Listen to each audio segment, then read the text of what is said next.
What's up, everybody? Y'all know me, I'm Jessie, an American living in the Philippines with my fiancée Maybel. I thought I was ready for the heat, the food, the chaos, but nothing prepared me for the CIA, the Children's Intelligence Agency of Antigua. These neighborhood kids know everything. My schedule, my snacks, my secrets. They're on it. They know more about my schedule than I do. It's like living in a reality show, but the audience is a bunch of 5-year-olds who never miss a thing. Today, I'm breaking down the top ways these tiny spies keep tabs on me. Think of it as a masterclass in espionage, taught by experts who still believe in the tooth fairy. And since my little agents don't sign release forms, enjoy some beautiful stock footage of the Philippines. Just imagine a kid peeking at you from behind every palm tree. Let's get into it before they catch me making this video and demand payment in candy. First up, their food radar is unreal. No matter when I eat, they know. I could be quietly unwrapping a snack, and suddenly a tiny voice. Kuya Jessie, what's that? I've tried eating at random times, but they always show up, sometimes with a spoon, just waiting. Maybel calls it the snack tax. Before I open anything, I mentally set aside a third for the kids. They don't even ask anymore. They just appear hands out like tiny CEOs. I once tried to sneak American cookies during their playtime. Didn't work. A whisper from the door. Can I have one? They can smell barbecue from a block away. Suddenly, it's a zombie movie. Kids shuffling toward my gate, noses twitching. Cooking under their watchful eyes is intense. You haven't felt pressure until you're grilling with a dozen hungry kids staring you down. Now I just buy family-sized snacks. It's community service at this point. I'm not just Jessie, the American fiancée. I'm Kuya Jessie, snack provider to the neighborhood. My grocery bill has tripled, but hey, at least I'm popular. Plus, I love seeing the little ones happy. Sharing food is just part of life here. The snack tax is real, and I've accepted my fate. If you ever visit, bring extra snacks. You'll need them. Next up, nap time, or as I call it, the impossible dream. These kids have a sixth sense for my naps. The street can be silent, but the second my head hits the pillow, boom! Instant chaos. Basketball games, shouting, Sinella slapping the pavement. It's like they're on a mission to keep me awake. Earplugs? Doesn't matter. They'll knock on the wall. Kuya Jessie, are you sleeping? The moment I drift off, a soccer ball slams into my window.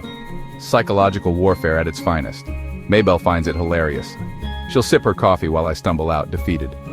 One time, I was serenaded with Baby Shark by a 4-year-old perched on our garden wall. You can't even be mad. It's impressive.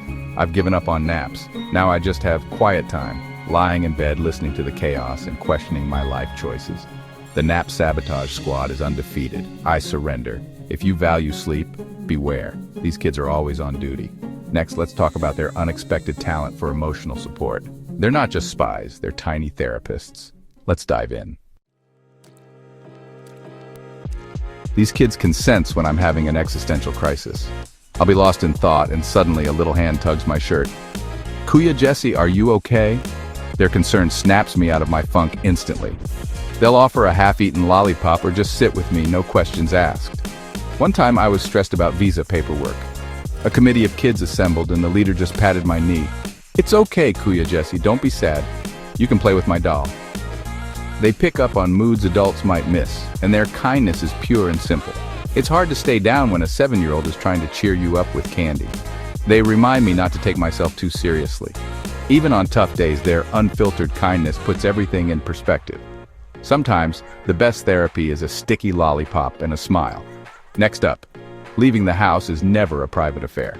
Let's talk about the neighborhood's loudest departure alert system. You'll never sneak out again. Leaving the house? Forget about privacy. The kids know you're going out before you do. I'll just think about leaving and suddenly there's a welcoming committee at my gate. They shout down the street. Kuya Jessie is leaving! Where's he going? Is it Maybel going too? It's like being a celebrity, minus the perks. They demand a full itinerary. Where are you going? What are you buying? Can you get us candy? One time, Maybel and I tried to sneak out for a date. We tiptoed out in the dark, but a tiny voice from the curb. You look nice, Ate Maybel. They'd been waiting the whole time. It's endearing and a little invasive, but you can't be mad. They're just curious. Your movements are public information now. Want a Slurpee in peace? Not happening. Welcome to the neighborhood. Your every move is headline news. Next, let's talk about what happens when Maybel and I have a spirited discussion. Spoiler, the kids are the judges. Let's get into it. The kids know when Maybel and I are arguing, instantly. The street goes silent, basketball stops, everyone listens. It's like the whole neighborhood is holding its breath. Then they reappear, sometimes with popcorn, ready to watch the drama. They're not just spectators, they're judges, and they always side with Maybel. I'll hear, "Ate, Maybel is right," from outside. "Thanks, kid." Afterward, a brave 5-year-old will knock. "Is it okay now?" It's taught me to have disagreements via text, even in the same room. Because here, every argument is dinner theater for 20 kids. They critique, they take sides, and they never miss a beat. Next up, food delivery is a community event. Let's talk about the Jollibee early warning system. You'll never eat alone again.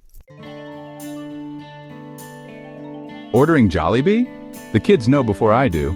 I place an order and suddenly a kid on a bike is shouting, "Jollibee is coming!" By the time the rider arrives, there's a welcoming party at my gate. The kids escort the delivery guy, check my order and ask, "Did you get extra gravy, peach mango pie?" Their quality control and air traffic control rolled into one.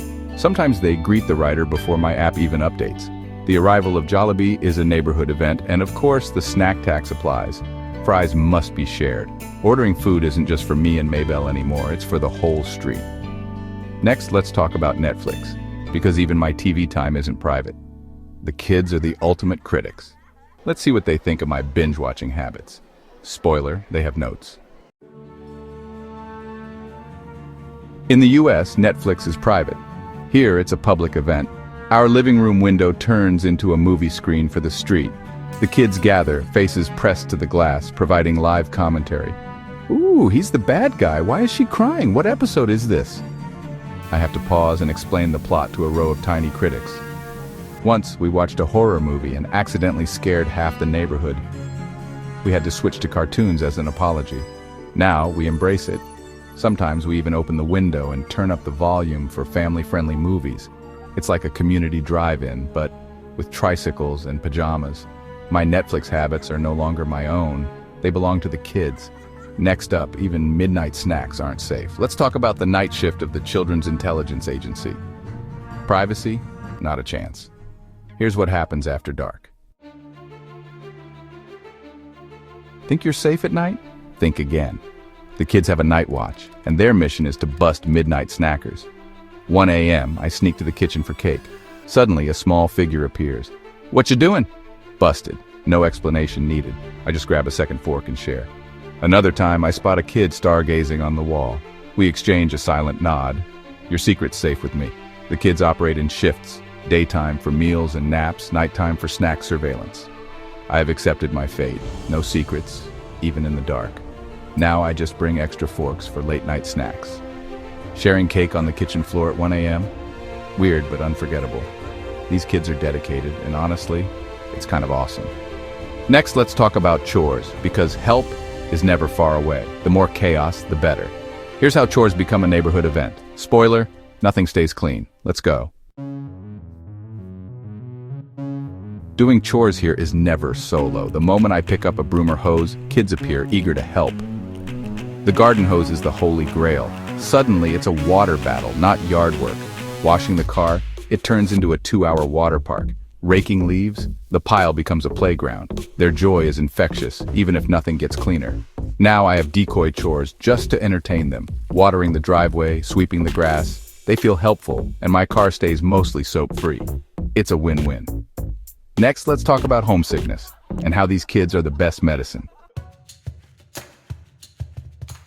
For all the chaos, these kids know when I'm homesick. On tough days, they show up quietly. No demands, just presence. One day, a little girl handed me a drawing, the US and Philippine flags with a heart in between.